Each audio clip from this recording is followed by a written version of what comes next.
నమస్కారం సహస్ర 9 న్యూస్ కి స్వాగతం. నా పేరు సుమలత. వార్తల ముందుగా హెడ్లైన్స్.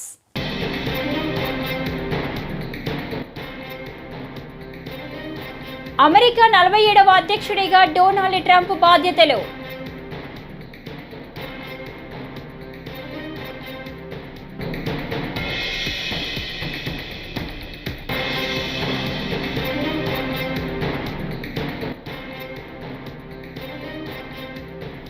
భారతీయుల రక్తంలోనే వ్యాపార లక్షణాలు ఉన్నాయని ఏపీ సీఎం చంద్రబాబు నాయుడు.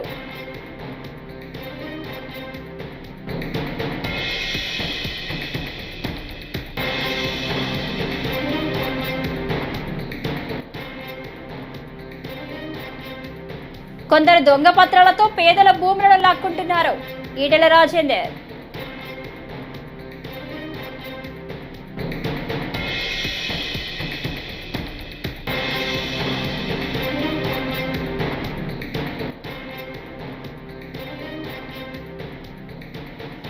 కూటమి ప్రభుత్వంపై మాజీ మంత్రి బొత్స సత్యనారాయణ కీలక వ్యాఖ్యలు.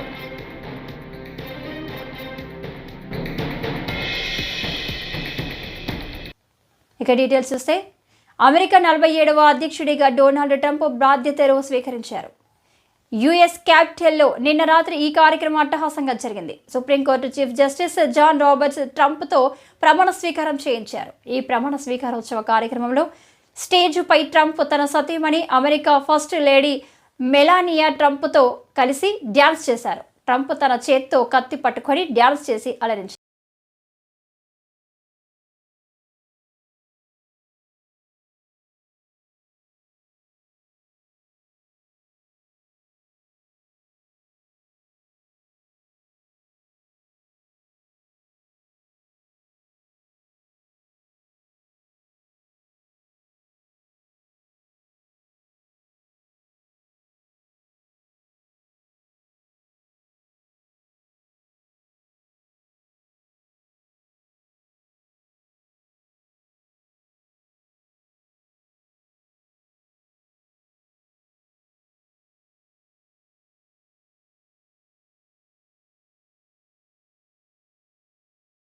భారతీయుల రక్తంలోనే వ్యాపార లక్షణాలు ఉన్నాయని ఏపీ సీఎం చంద్రబాబు నాయుడు అన్నారు. దావోస్లో ప్రపంచ ఆర్థిక సదస్సులో భాగంగా సిఐఐ ఆధ్వర్యంలో గ్రీన్ ఇండస్ట్రియలైజేషన్ పై నిర్వహించిన సదస్సులో సీఎం చంద్రబాబు మాట్లాడారు. ప్రపంచ దేశాలకు భారతీయులు అత్యుత్తమ సేవలు అందిస్తున్నారని కొనియాడారు. 2047 కల్లా అభివృద్ధిలో భారత్ టాప్ 1లో ఉంటుందన్నారు.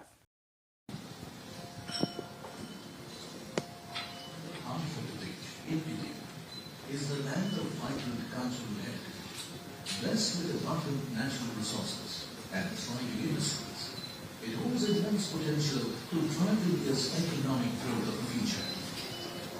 Guided by the vision of Honorable Chief Minister of Andhra Pradesh, Mr. N. Chandrababu Naidu, the Confederation of Indian Industry, in partnership with the state government, has formed a task force on economic development for Swarna Andhra Pradesh at 2047.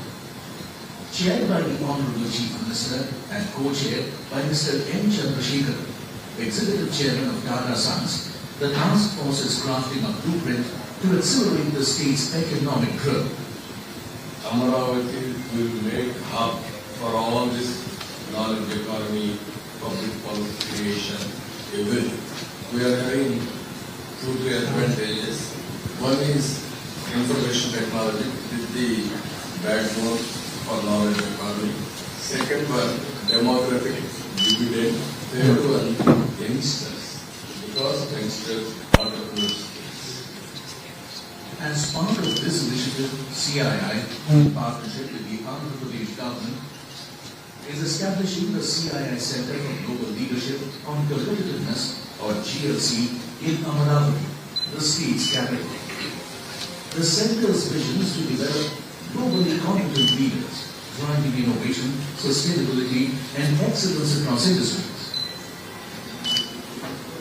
Its mission is to transform India's leadership landscape through education, skill development, advisory services, and strategic global partnerships by transformative training programs, building on cutting-edge topics, global and industry collaborations.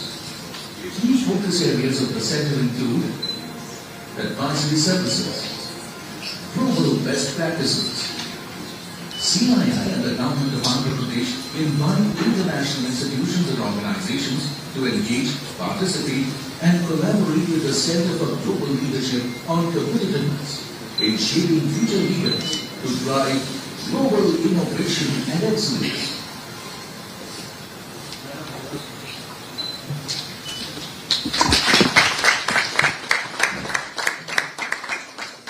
కొందరు వ్యక్తులు దొంగ పత్రాలు సృష్టించి పేదల ఇళ్లను లాక్కుంటున్నారని Bhajapa MP Etela Rajender ఆరోపించారు.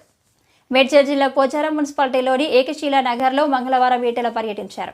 బాధితుల ఫిర్యాదుతో స్థిరాస్తి దళారుపై ఈటెల ఆగ్రహం వ్యక్తం చేశారు. ఈ క్రమంలో ఆయనపై చేయి చేసుకున్నారు. ఇంటి స్థలాల యజమానులను ఇబ్బంది పెడుతున్నారని ఎంపీ మండిపడ్డారు. కొందరు అధికారులు బ్రోకర్లకు కమ్ము కాస్తున్నారని ఆరోపించారు.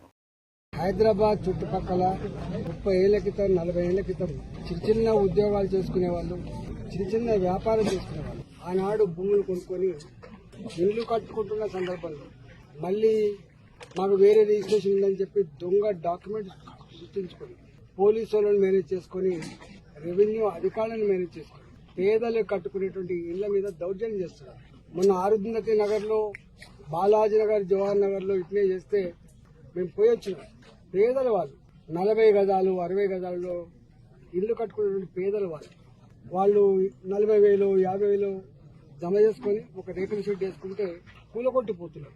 50,000 రూపాయల నుంచి 2 లక్షల రూపాయలు ఇస్తే తప్ప పేదలు ఆ రేకుల షెడ్ వేసుకునే పరిస్థితి లేదు. దాని మీద నేను రెవెన్యూ మంత్రి గారితో మాట్లాడినా, కలెక్టర్ గారితో మాట్లాడినా, సిపి గారితో కూడా మాట్లాడినా. నేను 6 నెలలు అవుతుంది భారతీయ జనతా పార్టీ ఎంపీకి ఇక్కడ గెలిచి. 6 నెలల నుంచి ప్రతి నిత్యం కూల్చివేతల బాధలు తప్ప, పేదల కన్నీళ్లు తప్ప, నా ఇండ్లు కూలగొడుతున్నారు, నా జాగలు గుంజుకుంటున్నారు, నేను కాంపౌండ్ వాళ్ళు కడితే కూడా గుండాలు బెదిరిస్తున్నారు, మా కాలనీలలో కిరాయి గుండాలు లిక్కర్ సీసాలు తెచ్చుకొని తాకుండా మా మీద దౌర్జన్యం చేస్తున్నారు. ఎటుపోతుంది సారు ఇది? ఇంత పెద్ద విశ్వనగరం అని చెప్తా ఉన్నారు, ఇంత గొప్ప పోలీస్ అని చెప్తా ఉన్నారు, పేదల ప్రాణాలకు రక్షణ లేకుండా పోతుందని చెప్పి కన్నీళ్లు పెడతా ఉన్నారు. నిన్న నా దగ్గరికి ఏకశిలా నగర్ కాలనీ వాసులు వచ్చారు. 1985 ఆనాడు ఇక్కడ ఎకరం 10,000 రూపాయలు 5,000 రూపాయలకి ఎకరం ఉండే. ఇక్కడ ఆనాడు రియల్ ఎస్టేట్ వాళ్ళు ఫ్లాట్ చేస్తే కొనుక్కున్నారు. వాళ్ళు అందరూ కూడా రెవెన్యూ ఉద్యోగులు ఉన్నారు, ఇలా పోలీస్ డిపార్ట్మెంట్ లో పనిచేసే వాళ్ళు ఉన్నారు, రిజిస్ట్రేషన్ ఆఫీస్ లో పనిచేసే వాళ్ళు ఉన్నారు. ఇలా 32 డిపార్ట్మెంట్లలో పనిచేసేటువంటి ఆనాటి చిన్న ఉద్యోగులు ఇక్కడ జాగాలు కొనుక్కున్నారు. ఇక్కడ ఇల్లు కట్టుకుందామంటే ఆనాడు దొంగల భయం కాబట్టి, రాళ్ళు రప్పలున్న గుట్టల భూములు కాబట్టి, చెట్లు కంచెలున్న భూములు కాబట్టి సెక్యూరిటీ భయపడామని కట్టుకొని మెల్లమెల్లగా జాగాల ఖరీదు పెరుగుతున్నప్పుడు, వాళ్ళకు 4 పైసలు జమ అవుతున్నప్పుడు ఇల్లు కట్టుకునే ప్రయత్నం చేసి కొంతమంది ఇల్లు కట్టుకున్నారు. ఇవాళ ఇల్లు కట్టుకునే ప్రయత్నం చేస్తున్నప్పుడు ఇక్కడ మొన్న కొత్త గవర్నమెంట్ వచ్చిన తర్వాత మొన్నటి వరకు పాలక మండలి గ్రామ పంచాయతీ ఉన్నంత వరకు, మున్సిపాలిటీ ఉన్నంత వరకు వాళ్ళకి పర్మిషన్లు వచ్చినాయి. కానీ కొత్త ఈ గ్రామ పంచాయతీ పాలక మండలి వాళ్ళ టైం అయిపోయిన తర్వాత స్పెషల్ ఆఫీసర్ల పాలన తెచ్చి ఇక్కడ కట్టుకునేటువంటి ఇండ్లకు పర్మిషన్ ఇస్తలేరు. అంటే కంచే చేరును మేచినట్టుగా ఏ పేదలకైతే అండగా ఉండి వాళ్ళకు పర్మిషన్లు ఇచ్చి ఇల్లు కట్టుకుంటట్టు చేయాలి ప్రభుత్వమే స్వయంగా ఇక్కడ ఇల్లు కట్టుకోకుండా నిషేధించింది. పర్మిషన్ ఇస్తలేదు. ఇవాళ కట్టుకునేటువంటి వాటికి కూలగొడతా ఉన్నారు. కూలగొట్టేది ప్రభుత్వ అధికారులు కాదు, కూలగొట్టి గుండాలు కూలగొడతా ఉన్నారు. ఇవాళ గ్రామ పంచాయతీ లేఅవుట్ ఉన్నప్పుడు 2007లో ఒక చట్టం వచ్చింది. గ్రామ పంచాయతీ లేఅవుట్లు ఐసీసీ కట్టుకోవద్దు, ఎల్ఆర్ఎస్ కింద మళ్ళీ రెగ్యులైజ్ చేసుకోవాలి. పాపం రెగ్యులైజ్ కూడా చేసుకుంటున్నారు. వాళ్ళు ప్రభుత్వానికి రెగ్యులేషన్ ఫీజులు కడుతున్నారు, ప్రభుత్వానికి పర్మిషన్ ఫీజులు కడుతున్నారు, అయినా కూడా కూలగొడతా ఉన్నారు. ఇవాళ నేను వచ్చి ఇక్కడికి కూటమి ప్రభుత్వంపై మాజీ మంత్రి బొత్స సత్యనారాయణ కీలక వ్యాఖ్యలు చేశారు. విజయనగరంలో సోమవారం మీడియాతో మాట్లాడారు. రామతీర్థంలో రాముడు విగ్రహం తల విరగ్గొట్టిన ఘటనలో ఏటూ ముద్దాయిని సీఎం రిలీఫ్ ఫండ్ నుండి ఆర్థిక సాయం ఎలా ఇచ్చారని ప్రశ్నించారు. ముద్దాయికి 5 లక్షలు ఇవ్వడం అంటే వ్యవస్థకు ఏం సమాధానం చెప్పదలుచుకున్నారని, ఏం ప్రోత్సహిస్తున్నారని, అసలు నేరస్తులు ఎవరో తేల్చండి అని బొత్స ఘాటు విమర్శలు చేశారు. మీ పార్టీ తెచ్చుకోండి, 5 కాకపోతే 50 లక్షలు ఇచ్చుకోండి, అభ్యంతరులు ఎవరికి ఇచ్చుకునేస్తారు. అది పార్టీ, అది సొంతం.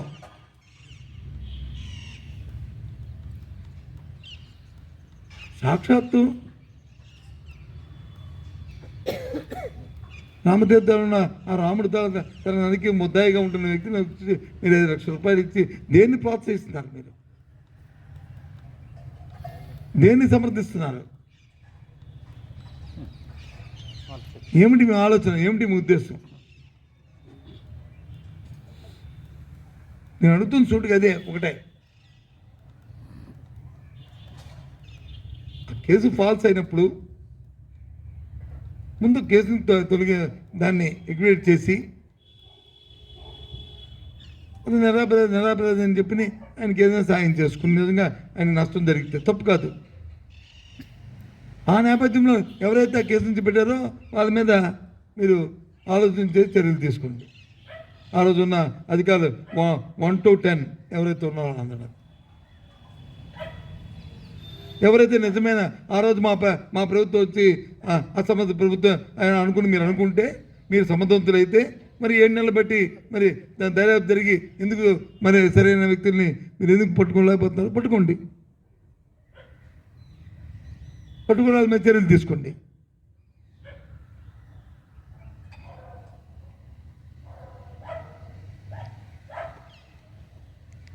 టర్కీలో జరిగిన ఓ ఘోర అగ్ని ప్రమాదంలో 10 మంది మృత్యువాత పడ్డారు. బోలో ప్రావిన్స్లో ఉన్న గ్రాండ్ కర్తాల్ హోటల్లో ఈ ప్రమాదం జరిగింది. 12 అంతస్తులు ఉన్న ఆ హోటల్లో తెల్లవారుజామున 3:30 అగ్ని ప్రమాదం జరిగింది. అగ్ని ప్రమాదానికి గల కారణాలపై దర్యాప్తు చేపడుతున్నారు. హోటల్లో మంటల నుంచి తప్పించుకునే క్రమంలో దూకిన 2 బాధితులు కూడా మృతి చెందారు. అలాగే 32 మందికి గాయాలయ్యాయి.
తిరుమల శ్రీవారిని సినీ నటి సంయుక్త, పూరి జగన్నాథ్ తనయుడు ఆకాష్ దర్శించుకున్నారు.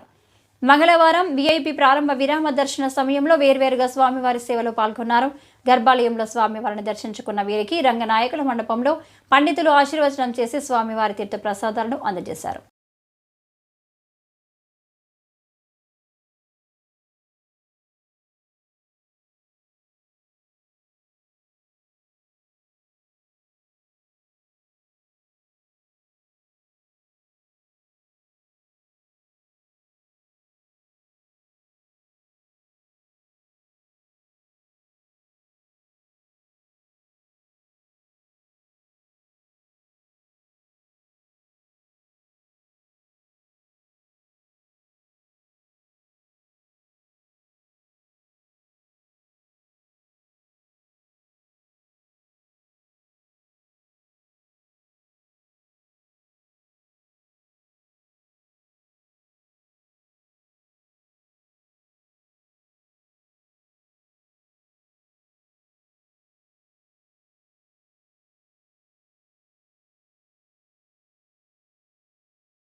రావడం జరిగింది. స్వామివారి దర్శనం కోసం చాలా అద్భుతంగా జరిగింది. చాలా సంతోషం. Thank you so much. Sir next movie project next ఇప్పుడు తల్వారం సుమయ వేస్తున్నాను. సో ఈ మంత్ ఎండింగ్ స్టార్ట్ అవుతుంది. సో స్టార్ట్ అయ్యే ముందు స్వామివారి ఆశీర్వాదం కోసం వచ్చాను. చాలా హ్యాపీ. సార్ నాన్నగారితో నాన్నగారు ఇప్పుడు యాక్చువల్లీ నాన్నగారు కథ రాస్తున్నారండి, రైటింగ్ న్యూస్ సో నాది టైం ఉందండి, డాడీతో టైం ఉంది. సో ఇప్పుడు డాడీ గారు అయితే కథ రాస్తున్నారు, బట్ అది ఇంకా ఏ హీరో అనేది ఇంకా ఫిక్స్ అవుతుంది. సో వేస్తున్నాను థ్యాంక్ యూ. అందరికీ నమస్కారం. నా తిరుపతిలో దర్శనం చాలా బాగా జరిగింది, చాలా సంతోషంగా ఆనందంగా ఉంది. ఏంటో తిరుపతి నాకు చాలా క్లోజ్, ఏం చెప్పాలో తెలీదు. బాలాజీ దర్శనం చేస్తే లైఫ్ చాలా బాగా జరుగుతుంది అని నా నమ్మకం. సో దిస్ ఇయర్ నాకు చాలా ఇంపార్టెంట్, చాలా మూవీస్ వస్తున్నాయి. సో నాకు మాత్రం కాదు, నేను నాతో పాటు వర్క్ చేస్తున్న అందరికీ చాలా మంచి ఒక ఇయర్ రావాలి అని కోరుకున్నాను. ప్రాజెక్ట్స్ 4-5 ప్రాజెక్ట్స్ చేస్తున్నానండి. సో అన్నీ కలిసి బ్యాక్ టు బ్యాక్ వస్తుంది, రిలీజ్ అవుతుంది ఈరోజు. Thank you. అనకాపల్లి జిల్లా పరవాడలోని మెట్రోకేమ్ ఫార్మా కంపెనీలో ఇవాళ తెల్లవారుజామున భారీ అగ్ని ప్రమాదం జరిగింది. కార్మికులు షిఫ్ట్కు వెళ్తున్న క్రమంలో ఏటీసీ సాల్వెంట్స్ ట్యాంక్ వద్ద ఒక్కసారిగా మంటలు చెలరేగాయి. దాంతో కార్మికులు భయంతో బయటకు పరుగులు తీశారు. ప్రమాదంలో గాయపడిన వారి వివరాలు తెలియాల్సి ఉంది. కంపెనీలో వరుస ప్రమాదాలతో స్థానికులు, కార్మికులు భయాందోళనకు గురవుతున్నారు.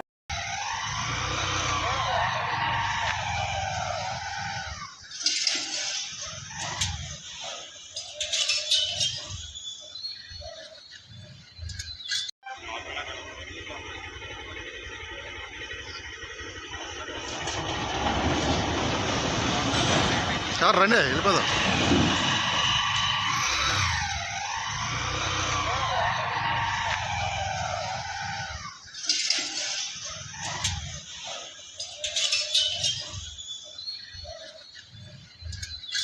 నల్గొండ పట్టణంలో రైతు మహాధర్నా నిర్వహిస్తున్న విషయం తెలిసిందే.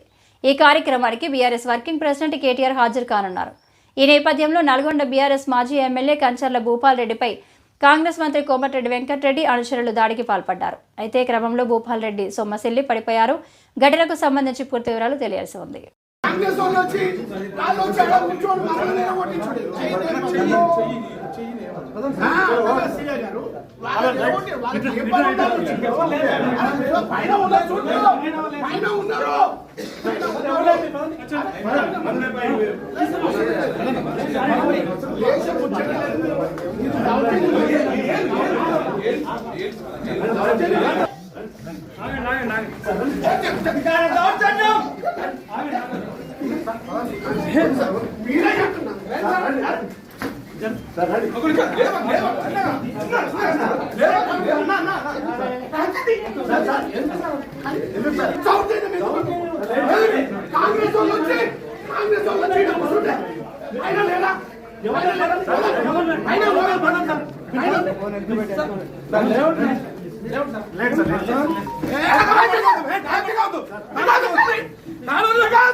ఇదేం పద్ధతి నాకు అర్థం కాదు. ఇదేం దౌర్జన్యం? కాంగ్రెస్ వాళ్ళు వచ్చి పైన కూర్చుంటే వాళ్ళు చెప్తే మీరు పంపిస్తున్నారు. సార్ ఎవరు చెప్పారు వాళ్ళు వస్తే మీరు ఇదేంటి? వాళ్ళు వచ్చి వాళ్ళని ఎలగొట్టండి ఫస్ట్, ఎలగొట్టండి ఫస్ట్. వాళ్ళకి ఏం పని ఉంది? తీసుకోమ్మా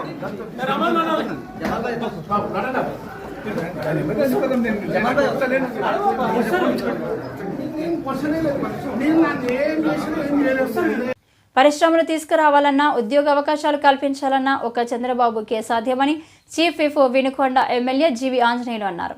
వినుకొండ పట్టణంలోని టీడీపీ కార్యాలయంలో మంగళవారం ఏర్పాటు చేసిన విలేకరుల సమావేశంలో ఆయన మాట్లాడుతూ 7 నెలల్లో 4 లక్షల కోట్ల పెట్టుబడులు తీసుకువచ్చిన కూటమి ప్రభుత్వానికి ప్రజలు జేజేలు పలుకుతున్నారని, వికసిత ఆంధ్రప్రదేశ్కు మార్గం సుగమం అయ్యిందని తెలిపారు. పరిశ్రమలు పెట్టాలన్నా, పెట్టుబడులు తీసుకురావాలన్నా, ఉద్యోగాలు ఇవ్వాలన్నా ఒక్క ఎన్డీఏ ప్రభుత్వం చంద్రబాబు గారికే సాధ్యం. 7 నెలల్లో 4 లక్షల కోట్లు పెట్టుబడులు తీసుకొచ్చినటువంటి చంద్రబాబు గారి ప్రభుత్వానికి, ఎన్డీఏ ప్రభుత్వానికి ప్రజలు జేజేలు పలుకుతున్నారు. విదేశీ పర్యటనకి వెళ్ళినటువంటి నారా లోకేష్ గారు గతంలో వెళ్ళినప్పుడు పెట్టుబడులు తెచ్చారు. అట్లాగే అనేక పరిశ్రమలతో చంద్రబాబు గారు, లోకేష్ గారు చేసినటువంటి చర్చలు ఫలవంతమైనాయి. పెట్టుబడులు వరదలా వస్తున్నాయి.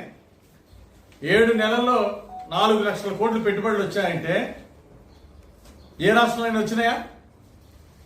ఇది వికసిత్ ఆంధ్రప్రదేశ్కి, స్వర్ణాంధ్రప్రదేశ్కి మార్గం సుగమమైంది. పరిశ్రమలు పెట్టాలన్నా, పెట్టుబడులు తీసుకురావాలన్నా, ఉద్యోగాలు ఇవ్వాలన్నా ఒక్క ఎన్డీఏ ప్రభుత్వం చంద్రబాబు గారికే సాధ్యం. 7 నెలల్లో 4 లక్షల కోట్లు పెట్టుబడులు తీసుకొచ్చినటువంటి చంద్రబాబు గారి ప్రభుత్వానికి, ఎన్డీఏ ప్రభుత్వానికి ప్రజలు జేజేలు పలుకుతున్నారు. విదేశీ పర్యటనకి వెళ్ళినటువంటి నారా లోకేష్ గారు గతంలో వెళ్ళినప్పుడు పెట్టుబడులు తెచ్చారు. అట్లాగే అనేక పరిశ్రమలతో చంద్రబాబు గారు, లోకేష్ గారు చేసినటువంటి చర్చలు ఫలవంతమైనవి. పెట్టుబడులు వరదలా వస్తున్నాయి. 7 నెలల్లో 4 లక్షల కోట్లు పెట్టుబడులు వచ్చాయంటే ఏ రాష్ట్రంలో వచ్చినాయా? ఇది వికసిత్ ఆంధ్రప్రదేశ్కి, స్వర్ణాంధ్రప్రదేశ్కి మార్గం సుగమమైంది. లోకేష్ను డిప్యూటీ సీఎంను చేయాలంటూ టీడీపీ నేతలు కోరుతుంటే పవన్ కళ్యాణ్ను సీఎంగా చూడాలని తమకు ఉందని సోమవారం తిరుపతిలో జనసేన నేత కిరణ్ రాయల్ చేసిన వ్యాఖ్యలు వైరల్గా మారాయి. ప్రజారాజ్యం పార్టీ పెట్టినప్పటి అభిమానులు తెలుగు రాష్ట్రాల ప్రజలు పవన్ను సీఎం హోదాలో చూడాలని కోరుకుంటున్నారని చెప్పారు. కూటమిగా ఉన్నప్పుడు జాగ్రత్తగా మాట్లాడాలని టీడీపీ నేతలకు సూచించారు. ఓకే, మీడియా మిత్రులు నమస్కారం.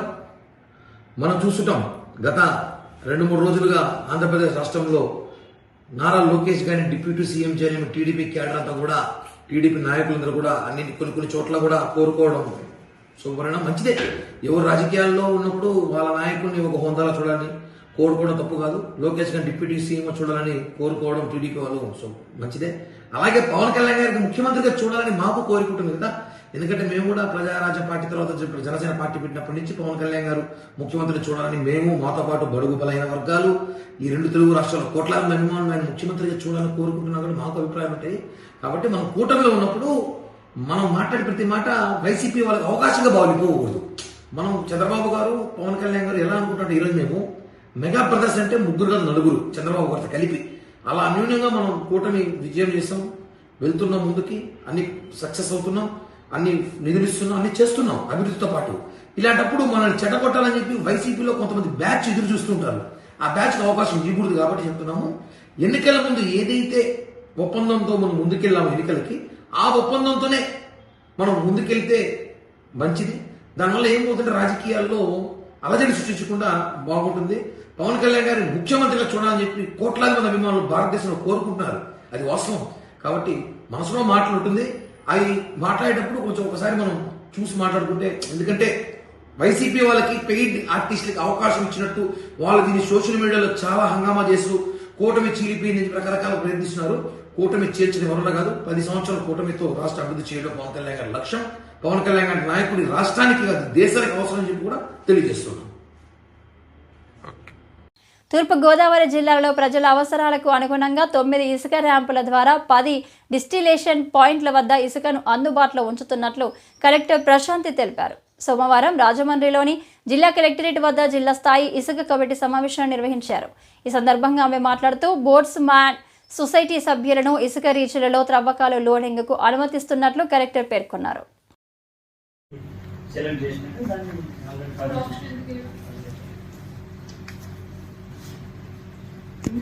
Offshore area to the cave సంబంధం ఉంది. We are not talking about offshore. Beyond that,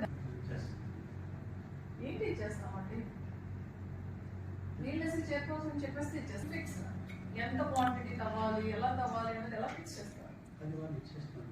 వాళ్ళు ఇచ్చారు. డీసిల్టేషన్ పాయింట్స్ లో కూడా చాలా పట్టాలు అంటున్నారు కదా, 4 పాయింట్స్ ఎన్నో వాళ్ళు రెంట్ తీసుకుంటున్నారు కదా, పట్టాలకి ఎలా ఇచ్చేస్తారండి? ఆల్రెడీ వాళ్ళు ఇచ్చిన ప్రొసీడింగ్లో సెలెక్ట్ చేసినట్టు దాన్ని ఆల్రెడీ సెలెక్ట్ చేసినట్టు దాన్ని ఆల్రెడీ ఆఫ్షోర్ ఏరియా అయితే దానికి ఏం సంబంధం ఉంది. We are not talking about offshore. Beyond that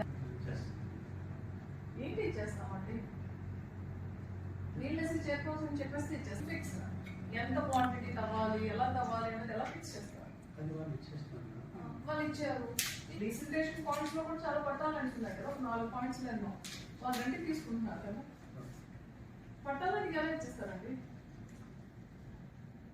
already వాళ్ళు ఇచ్చిన ప్రొసీడింగ్లో సెలెక్ట్ చేసినట్టు దాన్ని ఆల్రెడీ సీఎం చంద్రబాబు నాయుడు కృషితో విశాఖ ఉక్కు పరిశ్రమకు ఆర్థిక భరోసా లభించిందని పాతపట్నం ఎమ్మెల్యే మామిడి గోవిందరావు అన్నారు. మంగళవారం పాతపట్నం ఎమ్మెల్యే క్యాంపు కార్యాలయంలో మీడియా సమావేశం నిర్వహించారు. ఈ సందర్భంగా ఆయన మాట్లాడుతూ సీఎం చంద్రబాబు కృషి పట్టుదలతో ఆర్థిక సంక్షోభంలో ఉన్న విశాఖ స్టీల్ ప్లాంట్ కాపాడేందుకు 11,440 కోట్ల ఆర్థిక ప్యాకేజీని సాధించారన్నారు. ఆంధ్రులందరినీ మోసం చేసి తొదకు నీ కేసులు మాఫీ కోసం నువ్వు పోరాడితే ఈ రోజు చంద్రబాబు నాయుడు గారు ఆంధ్రుల ఉక్కు ఆత్మగౌరవం కోసం ఆయన ఢిల్లీ వెళ్ళి ఈ రోజు తాలూకా ఆంధ్రుల ఉక్కు ఆంధ్రుల ఆత్మగౌరవం అని చెప్పి ఈ రోజు మన తాలూకా ఉక్కు పరిశ్రమను కాపాడిన మహానుభావుడు చంద్రబాబు నాయుడు గారు ప్రజలందరూ గమనిస్తున్నారు.